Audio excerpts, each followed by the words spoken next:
सीते राम कथा हृदयम्।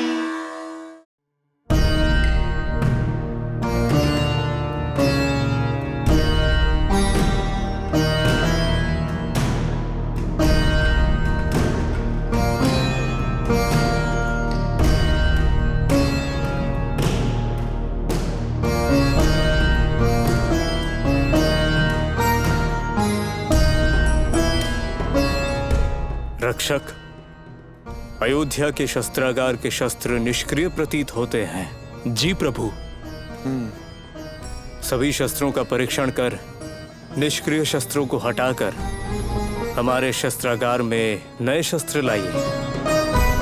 राजकुमार रामचंद्र जी को प्रणाम। आइए अमात्य जी, हम आपकी ही प्रतीक्षा कर रहे थे। जैसा मैंने कहा था, सैन्य अधिकारियों से बात कर सैन्य बल को सज्जित कीजिए।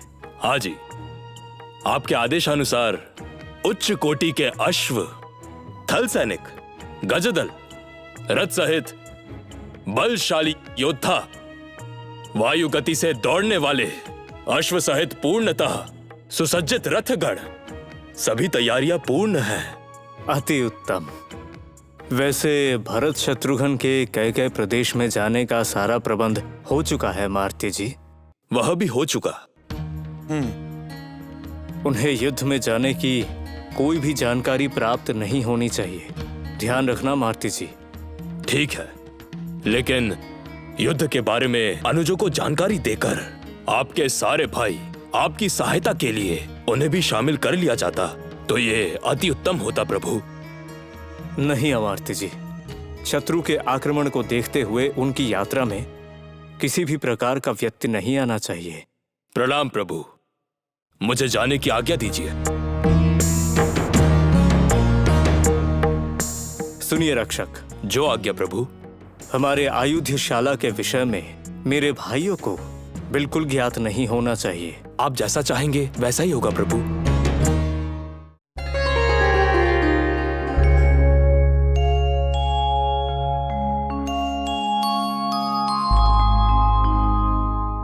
रामचंद्र, क्षमा चाहता हूं पिताश्री, मैंने आपकी विश्रांति में व्यत्यय डाला है। एक अति महत्वपूर्ण विषय के बारे में आपसे विचार विमर्श करना चाहता था। ये अधिक महत्वपूर्ण था पिताश्री, इसलिए आपके पास आना पड़ा। रामचंद्र, आपके आगमन से मुझे अति प्रसन्नता होती है। मैं अगर सत्य कहूं तो इस विश्रांति से कहीं अधिक तुम्हारे आगमन से मुझे आत्मसंतुष्टि मिलती है। और हाँ, तुम किसी विषय पर विमर्श करने आए हो, क्या है वो? बताता हूं पिताश्री। कुछ दिनों पहले हमारे रक्षकों ने सजगता से पड़ोसी राज्य के एक गुप्तचर को पकड़ा था। यहां आने का कारण क्या है? हमारे राजा अयोध्या में आक्रमण करने का विचार कर रहे हैं। इसी कारण अयोध्या के महल में कौन कौन सी समस्याएं हैं और कहां-कहां से सैनिक प्रवेश कर सकते हैं, ये सारी जानकारी एकत्रित करने के लिए हमारे राजा ने मुझे यहां भेजा है। इसीलिए मैं तीर्थयात्री के रूप में यहां आकर अयोध्या के महल का परीक्षण कर रहा हूं प्रभु।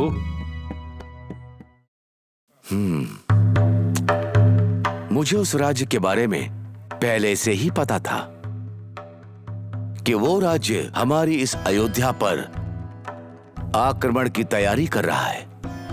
ये बात सत्य प्रतीत हो रही है। परंतु छोड़ो, उसके साथ युद्ध करके मैं स्वयं उसे पराजित कर दूंगा। नहीं पिताश्री, आपकी वृद्धावस्था को देखते हुए आपको विश्रांति की आवश्यकता है। मेरा मानना है कि राज्य की सुरक्षा के लिए मुझे ही युद्ध करना चाहिए पिताश्री। मुझ जैसे पुत्र को जन्म देने के बाद आप इस अवस्था में युद्ध में जाने की बात कर रहे हैं। यदि आप युद्ध में आए तो हमें प्रतीत होगा कि हम अपने कर्तव्य को पूर्ण करने में अक्षम हैं। अतः आप मुझे युद्ध में जाने की अनुमति दीजिए पिताश्री। युद्ध में शत्रु को पराजित करना ही मेरा मुख्य लक्ष्य नहीं होगा पिताश्री। इसके पश्चात वो अयोध्या पर कुदृष्टि भी न डाल सके, इसकी तैयारी हम कर रहे हैं। युद्ध के पूर्व उसे समझाते हैं, और अगर उसने मेरी बात मान ली तो शस्त्र उठाने की कोई आवश्यकता नहीं है। आज्ञा दीजिए पिताश्री। चलो छोड़ो, मैं आज्ञा देता हूं, परंतु उस परिस्थिति में भरत शत्रुघ्न वो उपस्थित नहीं होंगे। वो दोनों तो कैकेयी राज्य गए हैं। यदि वो दोनों यहां होते, वो इस युद्ध में आपकी सहायता करते। नहीं पिताश्री, कैकेयी देश के राजा की खुशियों में विघ्न ना हो। वैसे भरत शत्रुघ्न की यात्रा में कोई कष्ट नहीं होना चाहिए, यही मेरी मंशा है। परंतु आप चिंता मत कीजिए, लक्ष्मण को राज के कामकाज की जानकारी देकर मैं प्रस्थान करूंगा। मुझे आशीर्वाद दीजिए। उत्तम है। मुझे आपको और समझाने की आवश्यकता नहीं है। किस संदर्भ में आपको किस प्रकार का निर्णय लेना है, उससे आप भलीभांति परिचित हैं। विजयी भव पुत्र। मंगल हो। आयुष्मान भव।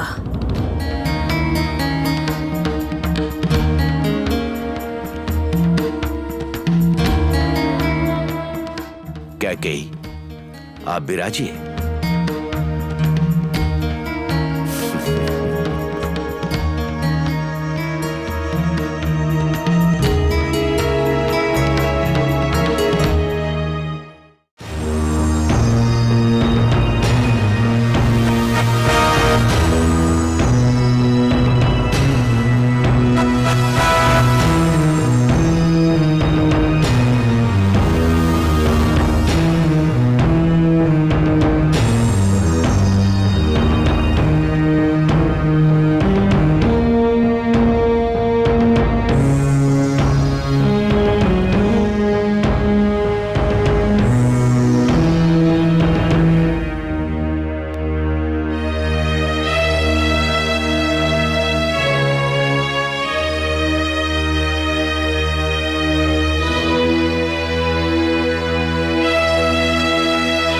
शस्त्रगणों, अपनी राज्य की रक्षा के लिए युद्ध पर जाने की तैयारी कर रहा हूं।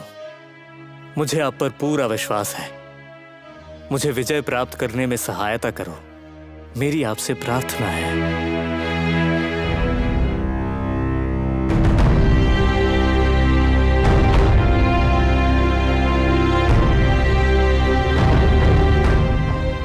भ्राता,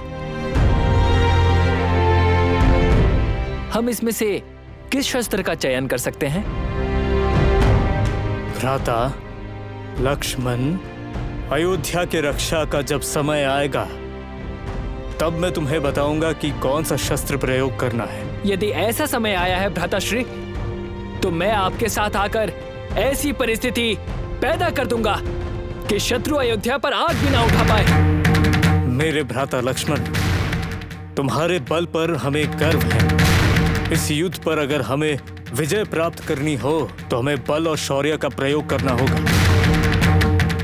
किंतु भरत और शत्रुघ्न की अनुपस्थिति में तुम राज परिवार का रक्षण करोगे लक्ष्मण। साथ ही साथ तुम पर प्रजा की रक्षा का भी दायित्व है लक्ष्मण। अर्थात मैं आपके साथ युद्ध में नहीं आ सकता? मेरे भ्राता लक्ष्मण, तुम यहीं पर रहकर अयोध्या राज और प्रजा की रक्षा करोगे लक्ष्मण। तुम पर विश्वास करके ही मैं युद्ध पर जा सकता हूं। ठीक है भ्राता, आपके आदेश के अनुसार मैं यहीं पर रहकर अयोध्या वासियों की सेवा और रक्षा करूंगा। अब आप प्रस्थान कीजिए भ्राता, आप ही विजयी होंगे, इस पर मुझे कोई संदेह नहीं। भ्राता लक्ष्मण,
विजय होकर ही लौटना पुत्र।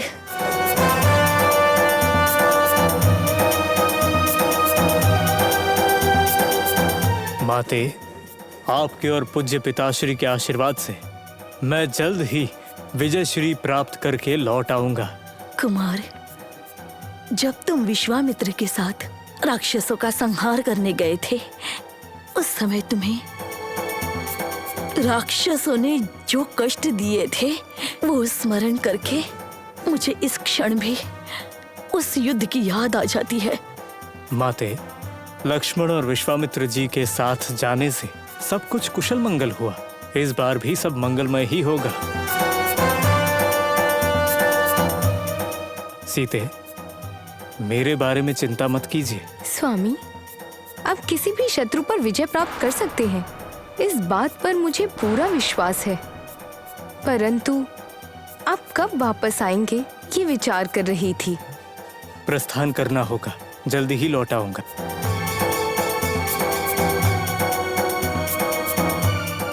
लक्ष्मण, यहाँ की सुरक्षा का दायित्व अब तुम पर है। ठीक है भ्राता, मैं आपके दिए हुए आदेशों का पालन करूंगा।